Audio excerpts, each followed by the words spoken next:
Hello everyone. आज हम एक हाई ग्रोथ एग्रोकेमिकल कंपनी के बिजनेस मॉडल को समझेंगे।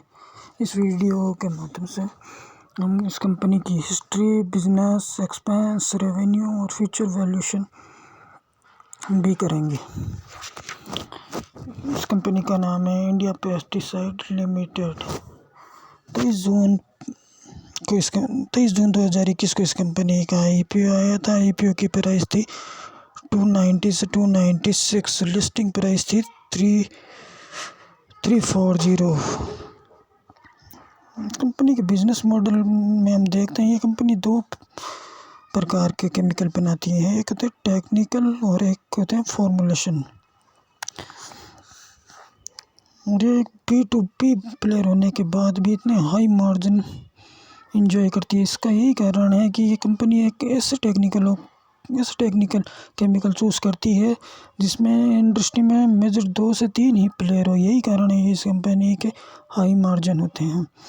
और ये कंपनी एक बैकवर्ड इंटीग्रेट है, मतलब हम पूरी वैल्यू चेन के सारे रॉ मटेरियल खुद ही बनाती है। कंपनी के कैपेसिटी की बात करें तो कंपनी की भी दो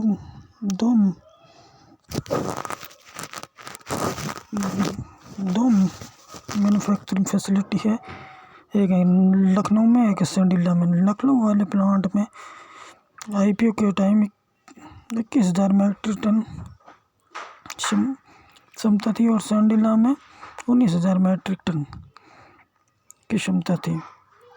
इस कंपनी में 22 टेक्निकल और 125 फॉर्मुलेशन रजिस्टर्ड है। इंडिया में 27 एग्रोकेमिकल टेक्निकल फाइबर और 5 फॉर्मुलेशन फॉर एक्सपोर्ट रजिस्टर्ड है इंडिया में। रॉ मटेरियल ब्रेकअप देखते हैं इस कंपनी का तो 65% इंडिया में ही बनता है, 35% चाइना पर डिपेंड करते हैं। यानी कि टोटल रेवेन्यू का 20% इसकी डिपेंडेंसी चाइना पे।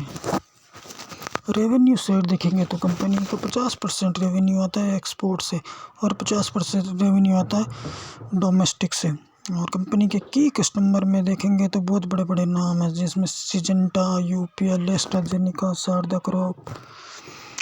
रेवेन्यू ब्रेकडाउन में देखेंगे हम कंपनी का जो टेक्निकल केमिकल से जो रेवेन्यू आता है वो 70 से 75% और फॉर्मुलेशन से 25 से 30%।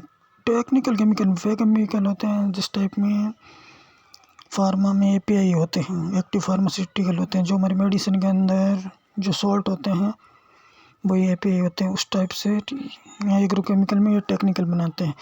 क्योंकि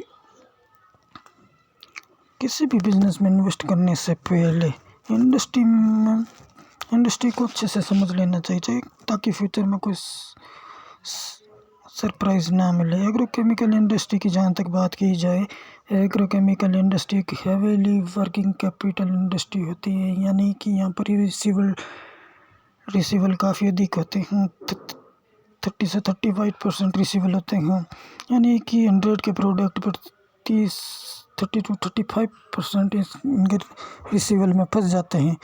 किसी भी मॉलिक्यूल से रेवेन्यू को जनरेट करने में एक एग्रोकेमिकल कंपनी को 3 से 4 वर्ष का टाइम लग जाता है और इसमें सबसे ज़्यादा टाइम इनके अप्रूवल में जाता है।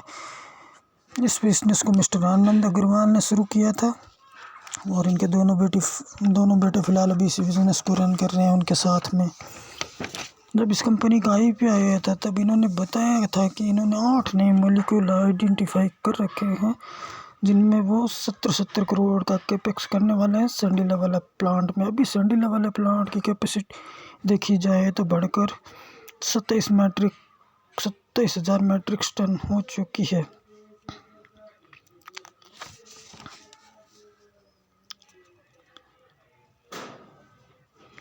कंपनी ने IPO का टाइम बताया था जिसमें ये 70 करोड़ के 2 कैपेक्स भी करेंगे संडीला वाले प्लांट में, जिसमें से 100 करोड़ के कैपेक्स कंपनी कर चुकी है और 35 से 40 करोड़ के कैपेक्स अभी ड्यू है। कंपनी अभी ये बोल रही है कि ये 2 से 2.5% टर्न ओवर है यानी एसेट टर्नओवर का मतलब ये है कि यदि आप किसी बिजनेस में 100 रुपये डालो तो उसका 2 से 2.5% रेवेन्यू जनरेट होगा। यानी कि कंपनी मोटा मोटा आप देख लो 140 करोड़ का कैपेक्स करेगी तो इसको लगभग 2 से 2.5 एडिशनल रेवेन्यू होगा, जो कि 300 से 350 करोड़ होगा। यानी कि कंपनी के रेवेन्यू में 25 से 30% ग्रोथ देखी जाएगी। सिरंडी वाले प्लांट में कैपेसिटी फुल है, अब इसमें फर्दर इंक्रीमेंट का कोई रूम नहीं है इसलिए इस कंपनी ने कानपुर के पास अमीरा में एक लैंड लेकर इन्वायरमेंट क्लियरेंस के लिए अप्लाई कर दिया, जिसका अप्रूवल इन्हें जल्द ही मिल जाएगा।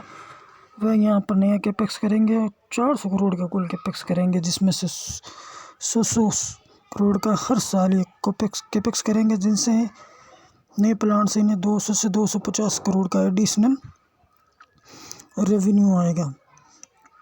कंपनी ने मॉलिक्यूल तो पहले ही आइडेंटिफाई कर रखे हैं, जैसा कि कंपनी ने IPO में बताया था कि इन्होंने 8 मॉलिक्यूल पहले ही आइडेंटिफाई कर रखे हैं। अभी कंपनी की मैनेजमेंट बोल रही है कि इनकी मार्जिन 26 से 27% EBITDA मार्जिन पर है। अगर हम 23 से 24% EBITDA मार्जिन भी माने तो इस कंपनी में इन्वेस्ट करने के लिए रिस्क रिपोर्ट बहुत फेवरेबल है। आज के मार्केट में 18 की PE पर मिलने वाली कंपनियां बहुत ही कम है, जब 25% की ग्रोथ दे रही है और अगले 3 से 4 साल तक कंपनी कह रही है कि हमारे 25 से 30% तक ग्रोथ रहेगी। जब ये इस कंपनी की खास बात और है कि ये कंपनी जब भी कोई एक्सपेंशन करती है उसका 50% एक सिंगल कस्टमर को डेडिकेट कर देती है और 50% इसका मार्केट शेयर में मार्केट में छोटे प्लेयरों के लिए छोड़ती है। अब इस कंपनी के कुछ पॉजिटिव और कुछ नेगेटिव की बात कर लेते हैं। पॉजिटिव में सबसे पहले हम बात करते हैं, कंपनी पूर्णतः डेट फ्री है, कैश रिच है, गुड एक्सपेंशन प्लान है। और रिस्क की बात कर लेते हैं। यदि कोई R&D कंपनी ऐसे मॉलिक्यूल चूज़ करती है जिनके कम्पिटिटिव प्लेयर बहुत अधिक रहते हैं तो इनके मार्जिन इनकी ROC गिरने लगती है, क्योंकि इनके मार्जिन गिरने लगते हैं और इनमें रिसीवेबल बहुत ज़्यादा होता है। और ये कंपनी एक एग्रोकेमिकल जो कंपनी होती है हाई वर्किंग कैपिटल पर डिपेंड करती है। कंपनी का वैल्यूएशन करते हैं, कंपनी बोल रही है कि 25 से 30% ग्रोथ देगी।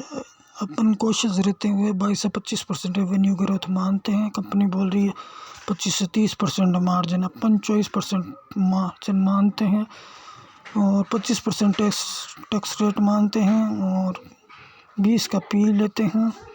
Total 11 crore number of share हैं, तो 2026 तक कंपनी लगभग 1900 से 2000 करोड़ का रेवेन्यू करेगी और 400 करोड़ से 450 करोड़ के बीच में प्रॉफिट करेगी।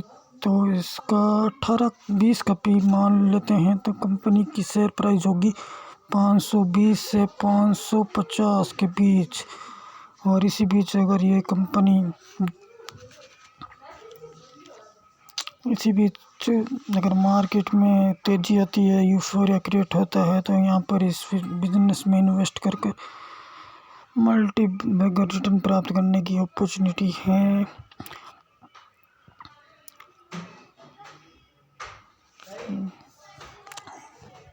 ये कोई रिकमेंडेशन नहीं है, ना ही मैं कोई से भी रजिस्टर्ड ऑफिसर हूँ। कृपया इन्वेस्ट करने से पहले अपने फाइनेंशियल एडवाइस की सलाह ले लें।